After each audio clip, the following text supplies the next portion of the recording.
कि ईश्वर की मर्जी के बिना पत्ता नहीं हिलता, पर यह ज्ञान सबके लिए नहीं है। कैसे? जैसे इस ज्ञान को कौन धारण करे?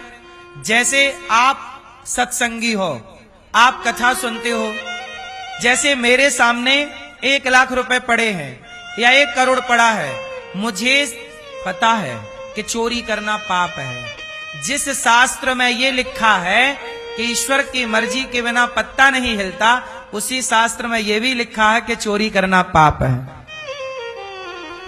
तो उसने चोरी करना पाप है ये वाला नहीं फॉलो किया। तो भाई, जब तक आप 5वीं नहीं पढ़ोगे, 10वीं नहीं पढ़ोगे, कॉलेज नहीं करोगे, तब तक पीएचडी कैसे होगी? तो वैसे ज्ञान का नॉलेज नहीं है तो ऊपर के ज्ञान के आप अधिकारी नहीं हैं। तो चोर इस ज्ञान का अधिकारी इसलिए नहीं था क्योंकि चोर ने पूरा पूरा पाठ तैयार नहीं किया। यदि वो पहले के भी पाठ लेसन पढ़ लेता कि भाई इस ज्ञान के पहले ये ज्ञान पाना जरूरी है। वो ज्ञान क्या है? जैसे आप में से बहुत लोग यहां पर ऐसे होंगे कि आपके सामने 1 करोड़ पड़ा होगा, आप नहीं उठाएंगे क्योंकि आप जानते हैं कि चोरी करना गलत है। समाज में कुछ लोग ऐसे भी हैं साहब, हजारों करोड़ को लात मार देते हैं और अपना 20,000 रुपए कमा के खुश हैं क्योंकि ईमानदारी से जीना सीखा है। अब ऐसे लोगों के लिए यह ज्ञान है कि जो हो रहा है ईश्वर की मर्जी है। जो व्यक्ति इतना सहनशील है, इतना आत्मज्ञानी है, सुदामा जैसे लोग 4-4 दिन चूल्हा नहीं जलता फिर भी शिकायत नहीं है, तो ये ज्ञान सुदामा जैसों के लिए था। ये ज्ञान संतों के लिए है, भक्तों के लिए है, उनके लिए नहीं है जो गलत कर ही रहे हैं। बात सही है कि गलत? गलत व्यक्ति के हाथ ज्ञान लग गया तो वो चिल्ला रहा है। अब देखो, मैं सत्य से चलता हूं, धर्म से चलता हूं, आप भी सत्य से चलते हैं, धर्म से चलते हैं। 1 रुपए हमारे यहां चींटी को मारना पाप है। आप में से बहुत लोग होंगे जो चींटी को भी नहीं मारते होंगे। आप में से बहुत लोग होंगे जो किसी जीव की हत्या करने से डरते होंगे, और कुछ लोग हैं जो तलवार लेके काट ही रहे हैं गर्दनें बकरे की और मछली की।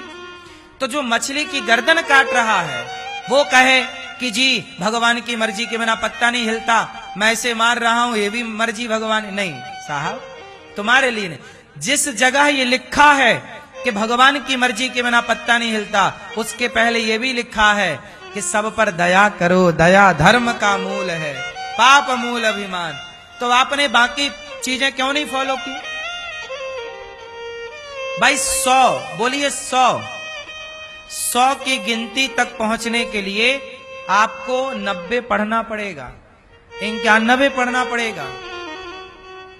जब तक 50 नहीं पढ़ोगे, 60 नहीं पढ़ोगे, 70 नहीं पढ़ोगे, 80 नहीं पढ़ोगे तो 100 को क्या समझोगे? जो 1 से 99 तक समझ चुका वो 100 को भी समझ लेगा, और जिसने 1 से 99 को नहीं समझा वो 100 को नहीं समझ सकता। तो जिसने शास्त्रों की बाकी बातें नहीं समझी वो ये बात नहीं समझ सकता कि ईश्वर की मर्जी के बिना पत्ता भी नहीं होता। ये ज्ञान उन लोगों के लिए है जो बाकी चीजों को भी फॉलो कर रहे हैं, क्योंकि शास्त्रों में केवल एक ही बात तो लिखी नहीं है, एक बात कहने के पहले और बातें लिखी हैं। संविधान में कोई एक धारा तो है नहीं कि आपने एक धारा पढ़ ली, बाकी धारा से आपको कोई मतलब नहीं। सारी धाराएं आपको पढ़नी पड़ेंगी यदि आप कानून को जानना चाहते हैं तो। बोलो हाँ, ऐसे ही है। धर्म को जानो तो पूरा जानो, आधा जानोगे तो फिर वही होगा कि चोरी करके आप आरोप भगवान को लगाओगे। एक बार ऐसा हुआ, अब इसको पूरा मैं निराकरण करता हूं, इस पूरी घटना का। इसका एक बार क्या हुआ, एक जंगल था, जंगल नहीं, एक बगीचा। उस बगीचे में एक चरवाहा बगीचे के बाहर गाय चरा रहा था। तो बगीचे में ना बाड़ी थी, वो गांव में नहीं होता बबूल का कांटा, कांटों की बाड़ी लगाते हैं गांव के किसान, और कांटे यदि पुराने हो गए ना तो गैया जरा मौका मिला तो गैया घुस जाती है, बाड़ी बाड़ी तोड़ के गैया फसल में घुस जाती है, ये गाय का स्वभाव है। तो एक बगीचा था, उस बगीचे में बगीचे की तकनवारी करने के लिए कोई व्यक्ति था, बगीचे का मालिक, वो उसका बगीचा था, वो रक्षा करता था कोई घुसे ना। तो एक ग्वाला था, वो बाहर बाहर गैया चरा रहा था, उसकी एक गैया घुस गई, और जब गैया घुसी तो बगीचे का मालिक दौड़ा कि गैया मेरे बगीचे में आई, फसल बिगाड़ रही है। उसने एक डंडा मारा जोर का गैया को, वो बेचारी गैया के सिर पे लगा, और सिर पे लगा तो गैया मर गई। जब गैया मरी तो उस आदमी के पास आई गौ हत्या। कौन आया? पूरा ध्यान से सुनना, यदि ये कहानी सुन ली तो आपको सब आगे का चीजें क्लियर हो जाएंगी, और नहीं सुनी तो कंफ्यूजन फिर भी रहेगी। ये कहानी नहीं है, मैं आपको कुछ समझाने के लिए कहानी सुना रहा। एक बगीचे का मालिक था, उसके बगीचे में किसी की गैया घुस गई, उसने जोर से मारा, गैया मर गई। और जब गैया मरी तो गौ हत्या आई, गौ हत्या का पाप आया। वो पाप बोला, गौ हत्या बोली, गौ हत्या बोली कि भैया तुमने मुझे मार दिया, अब मैं तेरे ऊपर चढ़ूंगी, गौ हत्या लगेगी ना। तो गौ हत्या, अब वो आदमी था चतुर, बोले गौ हत्या तुम मुझे मत लगो। क्यों ना लगो? क्योंकि मैंने तुम्हें नहीं मारा। किसने मारा? बोले मेरे पांव चलते ना तो मैं तुम तक पहुंचता कैसे, और पहुंच भी गया।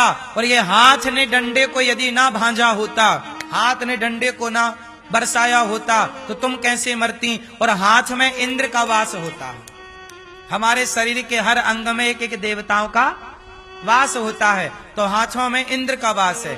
तो ये हाथ यदि ना ऐसे चलते तो तुम कभी ना मरती। इसका मतलब हत्यारा मैं नहीं हूं, हत्यारा कौन? इंद्र है, क्योंकि हाथों में कौन बैठा है? इंद्र। अब हत्या चली इंद्र के पास, अब इंद्र के पास गई हत्या, गौ हत्या। इंद्र बोला आप कौन? बोले मैं हत्या हूं, आपने मुझे मारा। इंद्र बोले मैंने कहा मारा, मैं तो स्वर्ग बैठा हूं। वो बोले तुम मृत्यु लोक से आई हो। इंद्र समझ गए कि संसारिक आदमी बड़ा चतुर है। अब इंद्र दौड़े दौड़े गए भगवान के पास कि प्रभु मैं तो फ्री में पिस रहा हूं, मैंने हत्या की नहीं, और ये हत्या मेरे पास आई कि मैं तेरे माथे बैठूंगी। तो भगवान बोले हत्या से, उस हत्या रूपी पाप से, गौ हत्या से, रुको जरा मैं अभी निराकरण करता हूं। तो भगवान गए ग्वाले का रूप बना के। अब ग्वाले का रूप बना के गए, फिर भगवान गैया चराने लग गए। अब भगवान गए उसी बगीचे के पास, और गैया चराने लग गए, और भगवान की एक गैया फिर घुस गई। तो वो आदमी फिर दौड़ा दौड़ा आया, उसको लगा कि हम पहली हत्या से बच गए, इसको भी बहाना करेंगे। तो अब की बार उसने फिर गाय को मारा, और जब गाय को मारा तो भगवान ग्वाले के रूप में थे, भगवान ने डंडा पकड़ लिया। वो डंडा पकड़ा तो भगवान ने उस आदमी से पूछा, बगीचे के मालिक से, ये बता ये बगीचा किसका है? बोला मेरा। बोला मेरा।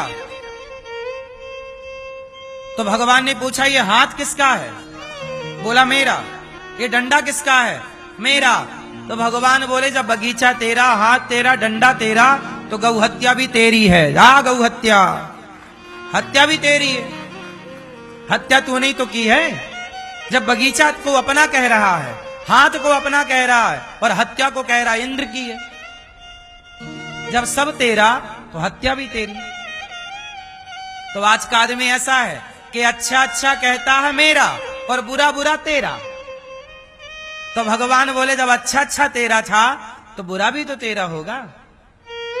इसका मतलब ये है कि व्यक्ति जो करता है, मैं अच्छा करूं तो मुझे अच्छे का फल मिलेगा, बुरा करूं तो बुरे का फल मिलेगा। हम दोनों करने के लिए स्वतंत्र हैं।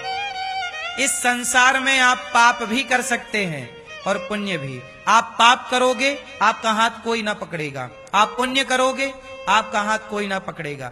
दोनों करने के लिए आप स्वतंत्र हैं। चाहे पाप करो, चाहे आप सच बोलने के लिए स्वतंत्र हैं और आप झूठ बोलने के लिए भी स्वतंत्र हैं।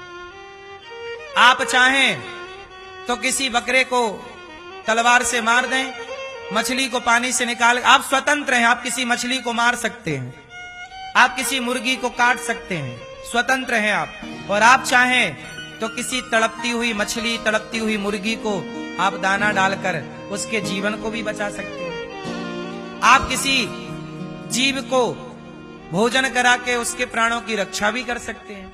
आप पाप करने के लिए भी स्वतंत्र हैं और पुण्य करने के लिए भी, और दोनों की बुद्धि आपको ईश्वर ने दे रखी है। क्या सही है क्या गलत है आपको सब पता है। इसलिए साहब वो कोई काम मत करिए जो गलत है, क्योंकि जब आप गलत करते हो तो ईश्वर कहते हैं तुम्हें पता था कि ये गलत है, तुमने क्यों किया, इसलिए तुमने किया है तो दंड के भोग भी तुम ही भोगो। इसमें मेरा क्या दोष है, मैंने तो तुम्हें समझ दे रखी थी। चोर को पता है कि चोरी करना गलत है, फिर क्यों चोरी करता है। बलात्कारी को पता है कि बलात्कार करना गलत है, क्यों करता है।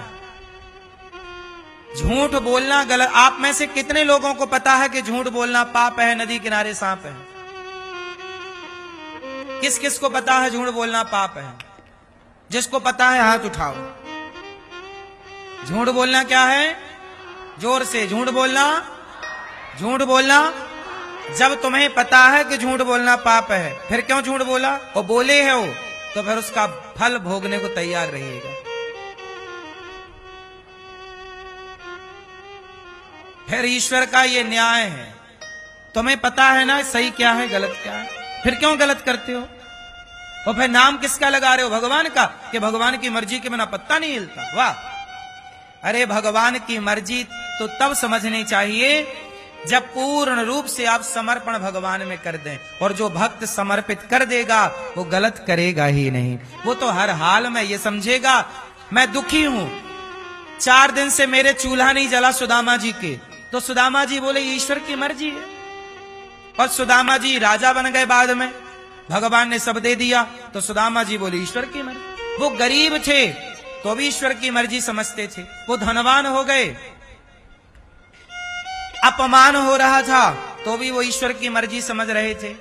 और सम्मान मिल रहा है, ईश्वर सम्मान मिल रहा है तो वो सुख प्रसन्न नहीं है, अपमान मिल रहा है दुख नहीं, क्योंकि वो समझ गए कि ये सम्मान, ये अपमान, ये हानि, ये लाभ, ये सब परमात्मा की खेती है, ये सब ईश्वर का है, मेरा कुछ नहीं। अच्छा एक बात बताओ, जीवन किसका है, आपको जीवन किसने दिया, बोलो। और मृत्यु कौन देगा। तो जब जीवन लिया तो आप बहुत अच्छा सुखी हुए, और जब मृत्यु आएगी तो आप रोते क्यों हो। जब जीवन लिया तो मृत्यु भी लो ना साहब, फिर मृत्यु आती है तो आप रोते हो, हे भगवान ये काहे मर गए, ऐसा क्यों हो गया। अरे जीवन दिया था तब तो बहुत प्रसन्न थे। यदि जीवन उन्होंने दिया तो मृत्यु कोई मैंने नहीं दी, किसने दी, बोलो। जीवन उनके द्वारा है तो मृत्यु उनके द्वारा, दोनों में ईश्वर की कृपा को मानने वाला व्यक्ति ही भक्त है। जीवन है तो खुश रहो और मृत्यु है तो भी खुश रहो। क्या करोगे, रो के भी क्या पाओगे। जो हर परिस्थिति में ईश्वर की कृपा का अनुभव करे वही ज्ञानी है, वही भक्त है। यही लक्षण है भक्त के, हाँ या ना। अब कोई मर जाए तो आप रोते हो, हे भगवान ऐसा हो गया ऐसा हो गया, क्यों, आपको पता नहीं था कि एक दिन मरेगा।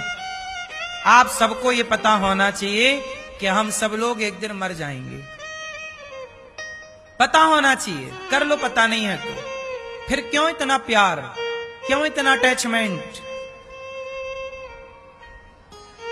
और यही अटैचमेंट आपको दुख देता है, और आप कहते हो भगवान दुख दे रहे हैं। संसार से इतना अटैचमेंट मत रखो, इतना लगाव ना रखो, क्योंकि ये दुनिया आज है कल नहीं होगी। यही खेल समझना कठिन है साहब, और जो ये खेल समझ लेता ना भगवान का, वो हर परिस्थिति में प्रसन्न होता है। राम राजा बनने वाले थे, खुश थे, और वनवास जाने लग गए तो राम रोए क्या? मैं वनवास जा रहा हूं, क्या रोए राम? जितनी प्रसन्नता राजा बनने की थी, कहीं उससे ज्यादा प्रसन्नता वनवास जाने की है। जो हर परिस्थिति में हैप्पी रहे, वही ना महान है। आप लोग परिस्थितियों के कारण प्रभावित होते हैं, याद रखिएगा। आप लोग किसके कारण प्रभावित होते हैं? आपकी आंखों में आंसू हैं, ये परिस्थिति तय कर रही है। आपके होंठों पे मुस्कान है, ये परिस्थिति तय कर रही है। लेकिन ये गलत है, ये रॉन्ग है। सही क्या है? परिस्थिति कैसी भी हो, पर हर हाल में आप प्रसन्न हैं, यही महानता है। राम राजा बनने वाले थे, पिता ने कहा राजा बनना है, उसी पिता ने कह दिया वनवास जाना है। तो वनवास जाना है, ये सुन के राम को जरा भी दुख नहीं हुआ। हर परिस्थिति में राम प्रसन्न है, इसलिए तो राम भगवान है। आप भी थोड़ा ये आदर्श जीवन में उतार लीजिए कि परिस्थितियों में बह ना जाइए, परिस्थितियों में बह ना जाइए। आप लोग बह जाते हैं। परिस्थितियां सदा एक सी ना रहेंगी, ना सदा आपकी आंखों में आंसू रहेंगे, ना सदा आपकी होंठों पे मुस्कान रहेगी। ये बदलती हैं साहब, दिन रात की तरह। इसलिए परिस्थितियां सत्य नहीं है।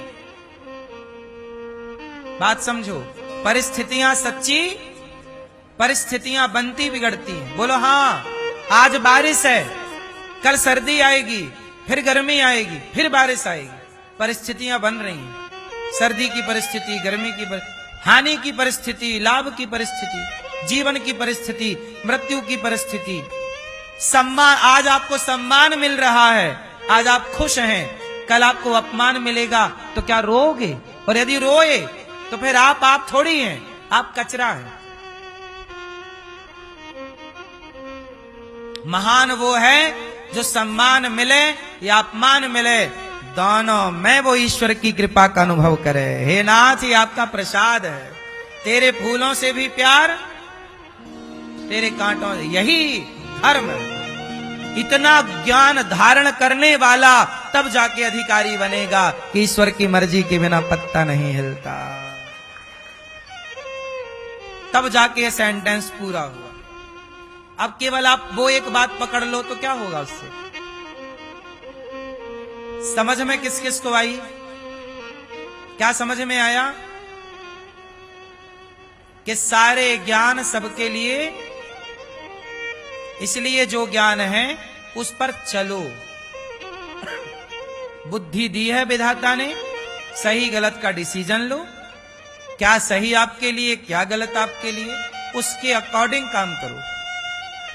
भावनाओं में ना बहो, भावनाएं परेशान करती हैं, भावनाओं में ना बह जाना।